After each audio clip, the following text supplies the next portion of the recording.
empathetic, and that's a responsibility of us as adults who are leading them.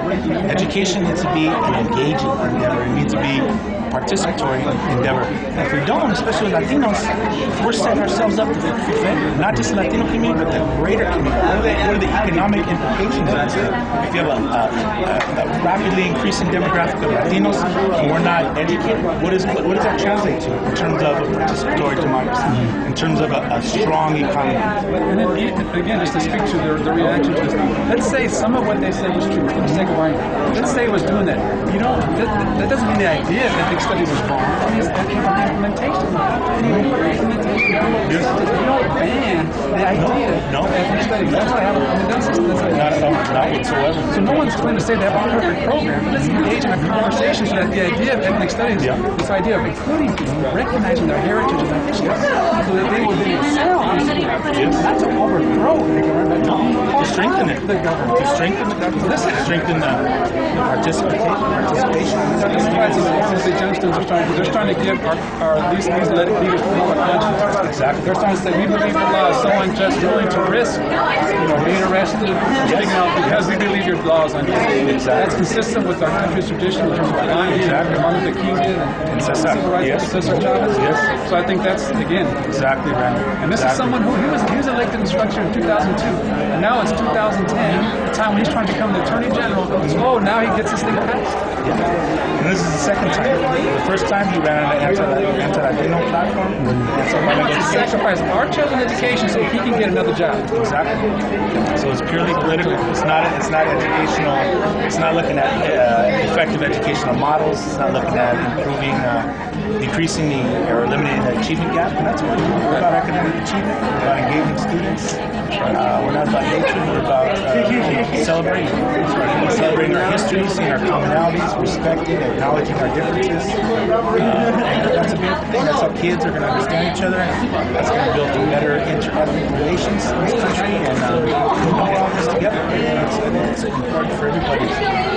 We can't mandate everybody to class, but they're open to any group. The last point I want to make too is that if you push his argument in front of others, if he feels ethnic studies is bad in a high school context, then surely it's going to be bad in a college context. Surely it's going to be bad. You cannot have an African American chamber of commerce.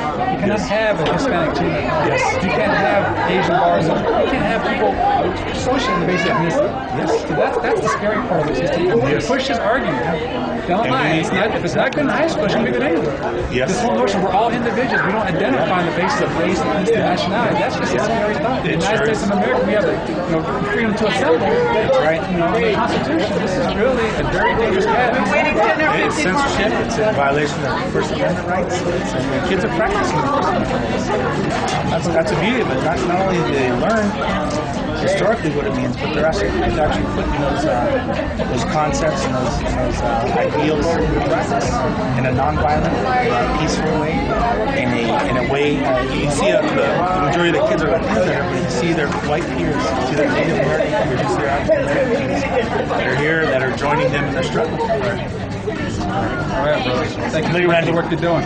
Thank you, brother. Stood on his soapbox. Maybe his assertions didn't have any empirical evidence. Let's put it this way. No empirical evidence whatsoever to support any of his claims. The other thing is, he's never been in our classrooms. We had one of those state senators in our classrooms. He was in the classroom, visited for about an hour, and that's it. The other thing is, we already had external audit done of our department, done by two scholars, one from the West Coast, one from the East Coast, and what they found was that not only are students outperforming students in TVC, our students had some of the best scores in the state. Our students were outperforming the vast majority of students in the entire state. So I mean, that's something that's really problematic for us, because here it is, we have this tool, this way of doing things that gets. Let me back up. What happens is that we didn't close the achievement gap, we've inverted the achievement gap. We have this tool that inverts the achievement gap. Isn't that what we're looking for? When they asked me to take this job in 2001, 2002, they said, we need you to come up with something that will close the achievement gap. We we did better. We didn't close it, so we inverted it. But the whole professionalism of the study is lost in this conversation. I mean, it's as if some Mickey Mouse little program. The whole program, in fact, they're buns, their achievements, is getting lost in all this stuff. And no law should be able to be passed without any type of data support. And that's what's scary right now. Right. You can say whatever you want, and it's taken us. This is what happened on April 7th. On April 7th, when the bill was being heard in the Senate Education, there was two people from their side that testified, Tom Horn and Steve Montenegro, the authors. As soon as they were done testifying, John Hoopendahl, the chair of the Education Committee, Republican, said, call the roll. Linda Lopez from Tucson said, wait a minute here, we have people here that are here to speak. He said, executive privilege, call the roll. Cheryl Landon Taylor, Leah Taylor said, exactly, said, wait a minute here, there's people here from so-and-so and so-and-so here to speak. And he said, duly noted, call the roll. They didn't even hear the other side. They didn't even hear the other side. Okay, we have all this. We have 7 years worth of data on our side. Linda Lopez threw that question at him as well, and Tom Horn, at that same testimony. He said, "What about the 7 years worth of data they have to show that those people are all in the age?" Tom Horn's response was, "This is no longer about academics."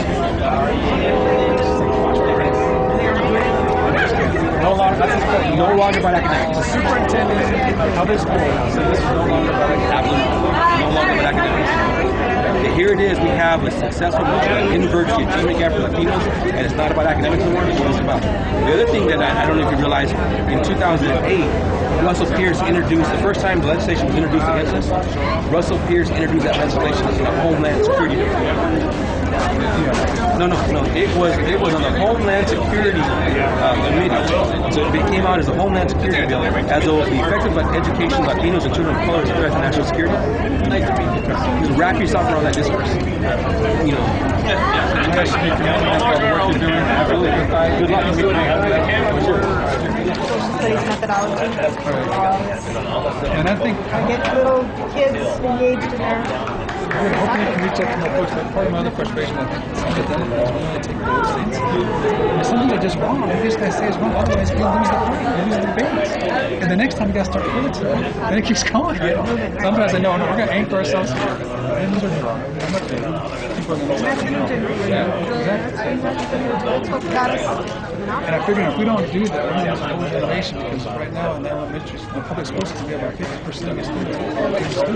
They need to see what's the difference. You can't just, they're going to be influenced by what they see. And they need to know the process. Yes, we gotta engage more progressively. And it ain't gonna change without a fight. I'm willing to engage in that. So it's pushing. Thank you. All right.